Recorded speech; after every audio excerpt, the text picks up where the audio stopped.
Ah, the rascal, he cried. Yes, indeed, I know him very well. This has always been a respectable establishment, and the only time that we have ever had the police in it was over this very fellow. It was more than a year ago now.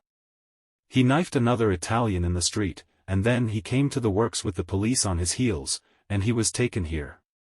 Beppo was his name, his second name I never knew. Serve me right for engaging a man with such a face. But he was a good workman, one of the best. What did he get? The man lived and he got off with a year. I have no doubt he is out now, but he has not dared to show his nose here. We have a cousin of his here, and I dare say he could tell you where he is. No, no, cried Holmes, not a word to the cousin, not a word, I beg you. The matter is very important, and the farther I go with it the more important it seems to grow. When you referred in your ledger to the sale of those casts I observed that the date was June 3rd of last year. Could you give me the date when Beppo was arrested? I could tell you roughly by the pay list, the manager answered.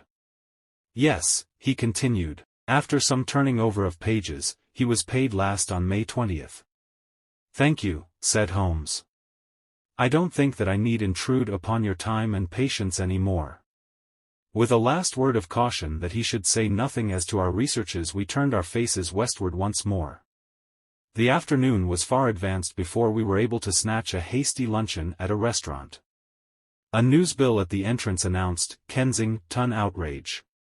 Murder by a madman, and the contents of the paper showed that Mr. Horace Harker had got his account into print after all. 2 columns were occupied with a highly sensational and flowery rendering of the whole incident.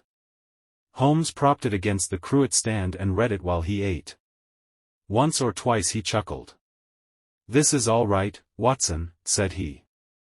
Listen to this. It is satisfactory to know that there can be no difference of opinion upon this case, since Mr. Lestrade, one of the most experienced members of the official force, and Mr. Sherlock Holmes, the well-known consult-ing expert, have each come to the conclusion that the grotesque series of incidents, which have ended in so tragic a fashion,